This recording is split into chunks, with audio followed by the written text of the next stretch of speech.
The cabin of Flight 372 was unusually calm for a long-haul flight. Passengers were slowly settling into their seats, some flipping through magazines, while others scrolled through their phones. The flight attendants were doing their usual rounds, ensuring that everyone was comfortable and that seat belts were securely fastened. Among them was Jessica, a senior flight attendant who carried herself with confidence and authority, as she had done for many years. In business class, a woman named Sarah quietly walked through the aisle, clutching a small purse. She was dressed simply in a plain cotton dress, her hair neatly tied back in a modest ponytail. No jewelry, no designer bags, nothing that would suggest she belonged in business class. Her presence in this section of the plane was understated, almost humble. When she found her seat, she settled in comfortably, adjusting the seatbelt around her waist and gazing out the window as the last of the luggage was being loaded. Sarah wasn't someone who often indulged in luxury, but she had decided to treat herself this time. Not because she couldn't afford it, but because she rarely allowed herself such comforts. She adjusted to the seat, ready for the long flight ahead. However, her peace was soon interrupted. Jessica, noticing Sarah's simple appearance, walked down the aisle and approached her seat. She stood in front of Sarah with a look of skepticism. "Excuse me, ma'am, are you sure you're in the right seat?" Jessica asked, her voice sharp. Sarah was caught off guard by the question, but maintained her composure. She nodded and calmly pulled out her boarding pass from her purse, handing it over to Jessica. The flight attendant scanned the ticket with a frown. The seat number was correct. Everything seemed to be in order, but something about Sarah didn't sit right with Jessica. She was too quiet, too simple for someone who belonged in business class.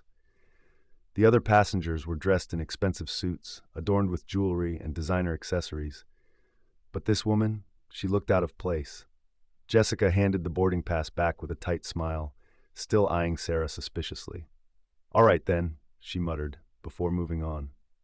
As the flight progressed, Jessica found herself increasingly annoyed by Sarah's calm demeanor. She couldn't shake the feeling that something about the woman was wrong. Every time she walked past Sarah, she couldn't help but notice the simplicity of her clothes and the calmness that radiated from her. Other passengers had started to settle in as well, flipping through magazines or scrolling on their phones. Sarah remained quiet, still and composed, as if she was completely at ease, unlike most of the passengers around her who were busy or anxious about the long flight ahead. Jessica kept making her rounds, occasionally glancing at Sarah, who was sitting perfectly still with her hands folded in her lap. The more Jessica thought about it, the more irritated she became. In her years as a flight attendant, she had developed a skill for judging people, assessing whether they truly belonged in certain parts of the plane. It wasn't just about tickets, it was about how a person carried themselves. To Jessica, Sarah's humble appearance screamed out of place. She couldn't stop herself from wondering why this woman, dressed so simply, was seated in business class. Was she a maid who had somehow managed to sneak into this area? This thought continued to gnaw at her. She couldn't understand it. Why would someone like Sarah, dressed so plainly, be in business class when she clearly didn't belong there? After a while, Jessica's frustration reached its peak. She moved back toward the business class section, making sure she was walking with the authority she had learned to carry throughout her career. As she approached Sarah's seat, Jessica noticed the same calmness, the same stillness that had been bothering her all along. This time, Jessica was determined to make sure there was no mistake. She stood beside Sarah's seat and folded her arms. "Ma'am, may I see your ticket again?" she asked sharply. Sarah, confused, raised an eyebrow, but didn't argue. She had already handed over the ticket once, but she sighed and reached for her purse again. There was no anger, no frustration, just quiet resignation. As she handed over the ticket, Jessica snatched it and scanned it once again. The seat number matched, the class was correct, but Jessica still wasn't satisfied. She couldn't help herself. "This ticket seems unusual," Jessica said, tilting her head as if there was something strange about it. "Where did you purchase it?" Sarah blinked, taken aback. "Why does that matter?" she asked calmly. Jessica ignored the question and leaned in slightly, lowering her voice. "Business class is meant for a certain type of traveler, don't you think?" Sarah's expression remained neutral, unfazed by the insinuation. She met Jessica's gaze, unshaken, and simply replied, "What type of traveler do you think I am?" Before Jessica could respond, a passenger seated nearby, a woman named Celeste, spoke up from her seat. "That's funny," she said, her tone dripping with sarcasm. "You didn't ask anyone else those questions, just her." Jessica's face flushed slightly, and she forced a tight smile. She hadn't expected someone to question her authority in front of the entire cabin, but Celeste was right. No one else had been treated like this. Still, Jessica wasn't ready to back down. She returned the boarding pass to Sarah and walked away, but the frustration was building in her chest. Something about Sarah, this woman who appeared to be nothing, was driving her crazy. As the flight continued, Jessica's irritation only grew. She couldn't let go of the feeling that Sarah didn't belong in business class. It wasn't just her appearance, it was her entire presence. The way she carried herself, the way she remained calm and composed, it irritated Jessica to no end. Jessica kept glancing at Sarah, who remained perfectly still in her seat, looking out the window, seemingly oblivious to the growing tension around her. Sarah's silence only seemed to make Jessica more frustrated. She was used to seeing business-class passengers act entitled, or, at the very least, uneasy in such a luxurious environment. But Sarah was different. She didn't seem to care about the status or the luxury surrounding her. The longer Jessica observed her, the more she wanted to prove that Sarah didn't belong. She couldn't shake the idea that this woman was a mistake in this section of the plane. Every time she passed Sarah's seat, she felt a strong desire to put her in her place, to remind her that business class was reserved for people who belonged there. But as the flight continued, Jessica's own confidence began to crack. She was unsure of herself for the first time in years. Why was she so fixated on Sarah? What made this woman stand out so much in her mind? As the flight attendants began serving drinks, Jessica was once again near Sarah. This time, she placed a glass of water in front of Sarah with a tight smile. "Here you go," she said coldly, trying to maintain control over the situation. Sarah glanced at the glass, then back at Jessica. "Thank you," she replied simply. But Jessica was still restless. This exchange, like all the others, only added to her growing frustration. She was fixated on Sarah, but Sarah remained composed, unmoved by her attention, and it only served to make Jessica's irritation intensify. Minutes passed, but the tension in the cabin remained thick. It was clear to everyone that something wasn't right. Sarah remained in her seat, still composed, but Jessica couldn't let go of the feeling that Sarah didn't belong. She couldn't shake the sense that Sarah was different from the other passengers in business class. At one point, Sarah stood up, adjusting the strap of her purse on her shoulder. She moved toward the aisle, heading toward the restroom. Jessica noticed immediately. Her eyes narrowed. This was the moment she had been waiting for. She stepped in front of Sarah, blocking her path. "Where are you going?" Jessica asked sharply, her voice dripping with authority. Startled, Sarah paused. "To the restroom," she answered, her voice calm but firm. Jessica crossed her arms and blocked the way. "The business class restroom is for business class passengers only," she stated coldly. Sarah's brows furrowed in confusion. "I am a business class passenger," she replied, clearly puzzled by the sudden confrontation. The tension between the two women escalated as a few passengers nearby turned to watch. They could sense the growing discomfort, but neither Sarah nor Jessica gave in. Jessica, in an attempt to assert control, added with a sneer, "It's okay to admit if you're in the wrong place. If you're more comfortable using the economy restroom, I can let you go there." Sarah, visibly frustrated but still composed, didn't flinch. "I paid for this seat," she said. "I have just as much right to use this restroom as anyone else here." The words hung in the air, thick with tension. Jessica's forced smile grew colder as she tried to maintain control of the situation, but it was clear she was losing it. This wasn't just about the restroom anymore. It was about something deeper. Jessica wasn't just irritated by Sarah's presence. She was angry. Angry at how effortlessly Sarah held herself, how little she seemed to care about the status that Jessica held so dear. Despite the ongoing tension, Sarah remained remarkably composed. She didn't let Jessica's aggressive actions or harsh words provoke her. Instead, she stood tall and refused to back down, as she had done countless times in her life when people had assumed her worth based on appearances. The longer this situation dragged on, the more Jessica's frustration grew. The act of humiliating Sarah seemed to be her way of asserting control, but instead, it was Sarah's calm demeanor that was gaining her the upper hand. After a few moments, Sarah, still composed, moved to step past Jessica again, trying to get to the restroom. But Jessica shifted her position, blocking her path once more. "You're holding up the aisle," she snapped, her voice colder than ever. Sarah, clearly frustrated but still maintaining her composure, stepped back slightly, taking a deep breath. She chose not to argue, sensing that no matter what she said, Jessica would continue to push. As Sarah returned to her seat, the passengers around her exchanged uneasy glances.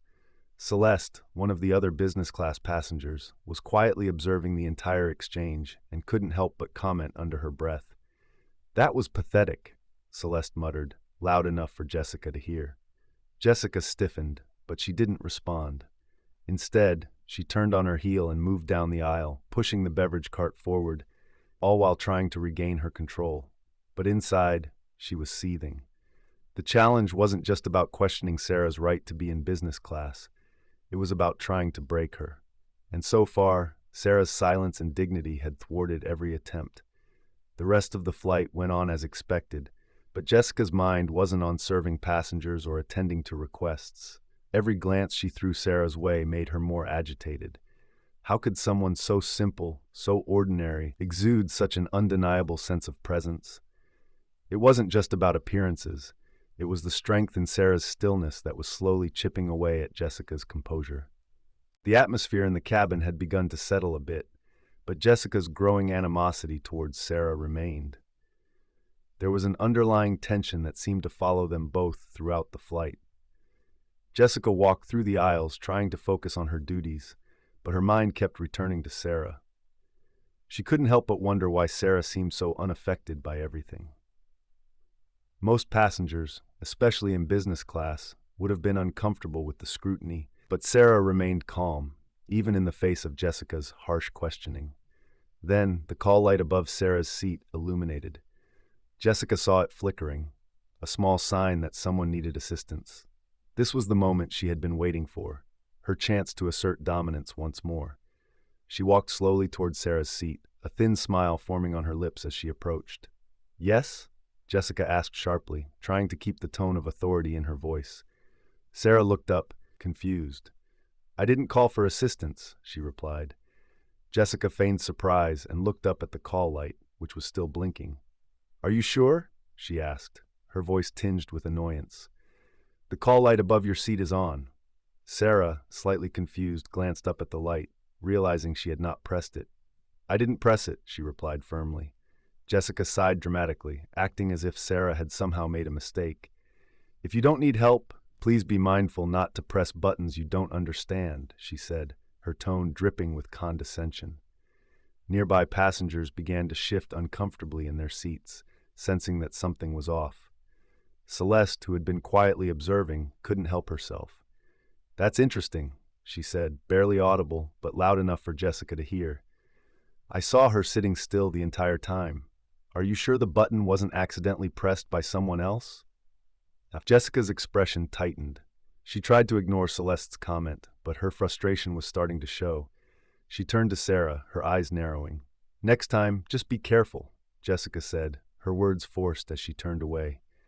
Sarah's patience was wearing thin. She hadn't pressed the button, and she knew that Jessica was aware of it. The whole situation was just a game to Jessica, a power play. Sarah, however, wasn't going to give in. She remained calm, sitting back in her seat and waiting for Jessica to make another mistake. The remainder of the flight passed with Jessica trying and failing to ignore Sarah. Despite the ongoing discomfort, Sarah remained silent, never once reacting to Jessica's actions. The more Jessica tried to provoke a reaction from Sarah, the more agitated she became. At one point, Sarah stood up again, adjusting the strap of her purse, and began making her way toward the restroom. Jessica saw the movement and immediately moved to intercept her. She stepped directly into Sarah's path, determined to stop her.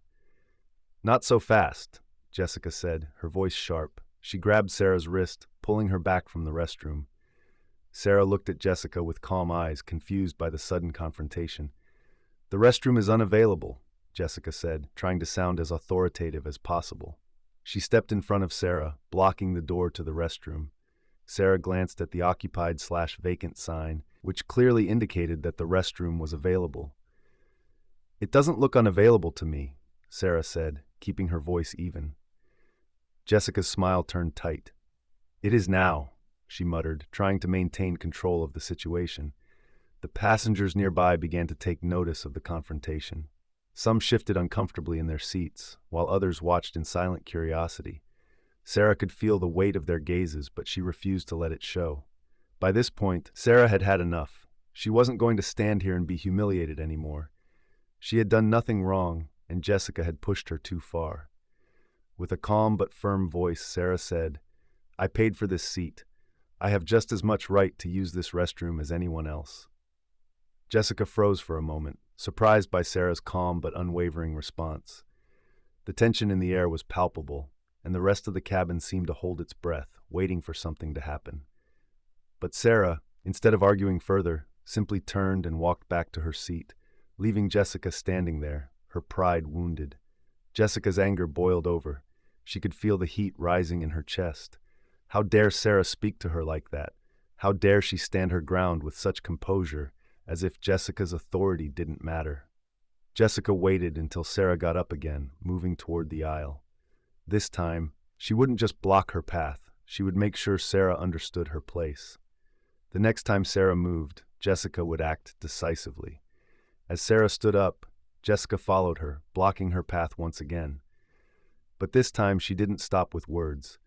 Without thinking, without warning, Jessica slapped Sarah across the face. The loud crack of the slap echoed through the cabin, and the entire aisle fell into stunned silence. Sarah's head jerked slightly from the force of the slap, but she didn't step back. She didn't flinch. Instead, she turned her gaze back to Jessica, her expression unreadable. The passengers around them gasped in shock. No one could believe what they had just witnessed. Jessica's hand remained frozen in the air, her breath hitching as the realization of what she had done hit her. She had just slapped a passenger, and not just any passenger. Sarah was the wife of the airline's owner. The slap reverberated throughout the cabin, and the silence that followed was deafening. Sarah's cheeks stung, but she didn't react. She didn't raise a hand to touch it, didn't flinch, didn't show any sign of the pain that had been inflicted on her. Instead, she calmly reached into her purse and pulled out her phone, unlocking it with slow, deliberate movements. Jessica stood there, frozen in place, her hands still hanging in the air. Her heart pounded in her chest, panic slowly creeping in as she realized the gravity of her actions. She had acted impulsively, letting her emotions get the better of her, and now there was no turning back. Sarah, on the other hand, remained eerily calm, as if this was just another day for her. The passengers watched in stunned silence, unable to believe what had just happened. A few exchanged uneasy glances, others sat in shock, but no one dared to speak out. Celeste, who had been watching the entire scene unfold, whispered under her breath, "You're in trouble now." Jessica could feel the weight of their eyes on her, but she couldn't move. Her mind raced as she tried to come up with an explanation, but nothing could excuse what she had just done. This wasn't just a mistake, it was a disaster. As Sarah continued to make her call, her voice remained steady, even calm. "I've been slapped," she said, her tone controlled, yet there was something unmistakably dangerous beneath it. Jessica's stomach dropped as she realized exactly who Sarah was calling. On the other end of the line, a voice answered. "Are you okay?" the voice asked, and there was something in the tone that immediately sent chills down Jessica's spine. It wasn't just any voice, it was the voice of someone powerful. "I'm fine," Sarah replied, her words as calm as ever. "But there's been an incident." Jessica's breath caught in her throat. She suddenly felt very small, very insignificant. The realization hit her with the force of a freight train. Sarah wasn't just a passenger. She wasn't just some nobody who had managed to get a seat in business class. She was the wife of David Rajan, the owner of the airline Jessica worked for. A wave of dread washed over Jessica as she realized the full extent of what she had done. She had slapped the wife of the airline's owner. And now, everything she had worked for, the years of service, the respect, the authority, was in jeopardy. "I'll handle it," the voice on the phone said, and then the call ended. Sarah placed her phone back into her purse and turned, walking past Jessica without a word. She didn't need to say anything because her silence was louder than any words could have been. She had won, not because she had retaliated, but because she had remained calm, composed, and dignified in the face of everything Jessica had thrown at her. Jessica stood there, frozen, as the weight of her mistake settled over her. She hadn't just humiliated Sarah, she had humiliated herself. And now she would pay the price. The flight continued, but the atmosphere in the cabin had shifted. The usual hum of conversations was replaced by an unsettling quiet. Passengers glanced at Jessica, some with pity, some with judgment, but none with the respect she had once commanded. Jessica could feel their eyes on her, and it was all she could do to maintain her composure. Her confidence, which had once been unwavering, was shattered beyond repair. As the plane began its descent, the intercom crackled, and the captain's voice came through.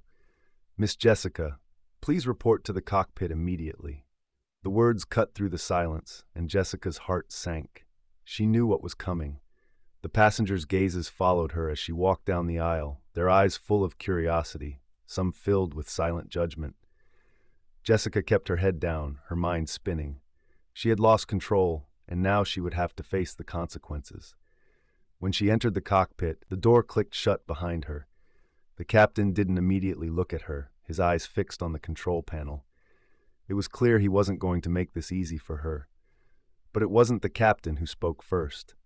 The voice that came through the speaker was cold, controlled, and unmistakably authoritative. "Are you aware of who you just assaulted?" the voice asked, and Jessica's stomach dropped.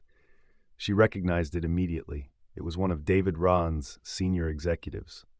Jessica tried to find her voice, but nothing came out. Her mind was scrambling for an explanation, for something she could say to fix this, but she knew there was nothing. There was no excuse for what she had done. "I'll make this brief," the executive continued. "Mr. Rajan has been informed of your actions. You've been removed from duty for the remainder of this flight. Upon landing, security will be waiting to escort you off the aircraft. You will be placed under disciplinary review. If Mr. Rajan chooses to pursue this further, you won't just lose your job, you'll never work in this industry again." The words hit Jessica like a punch to the gut. She felt the air leave her lungs, and for the first time in years, she felt utterly powerless. "Return to your seat," the captain said quietly, his voice firm, "while you still have one." Jessica walked back to the business class cabin, her steps slow and heavy. The air had changed. Passengers no longer looked at her with the same respect. Some gave her pitying glances, while others exchanged knowing looks.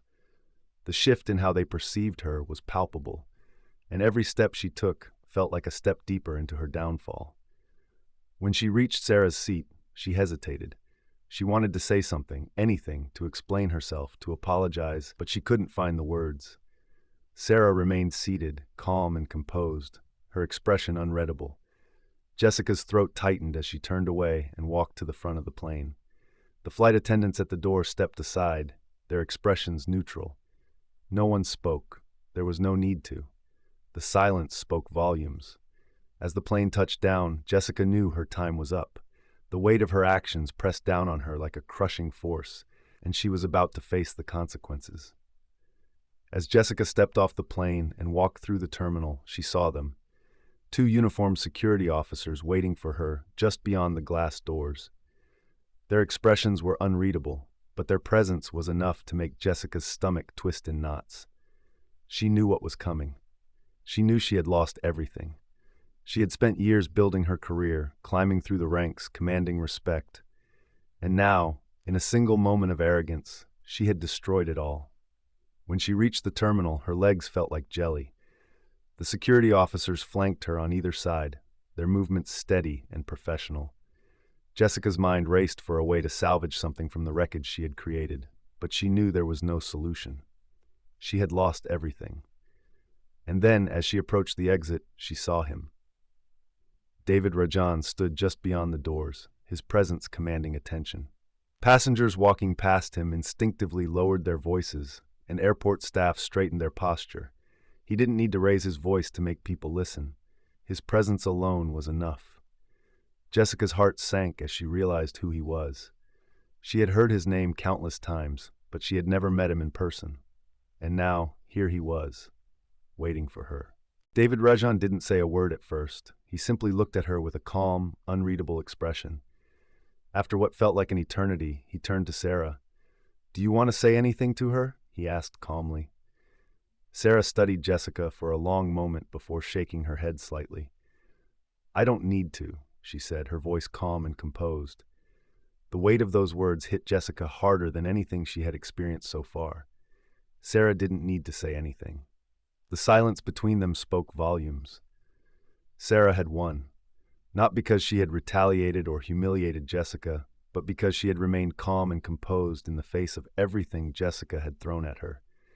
Jessica had assumed Sarah was beneath her, and now she was the one who had been proven wrong, and the consequences of her actions would follow her forever. As she was escorted out of the terminal by security, Jessica couldn't shake the feeling that her entire career had crumbled in the span of just a few hours. She had lost everything, and the worst part was that she had done it to herself. She had spent years believing that power came from her status, from her uniform, from the authority she wielded over others. But Sarah had shown her a different kind of power, the power of dignity, composure, and respect. And now, Jessica was left to face the consequences of her choices.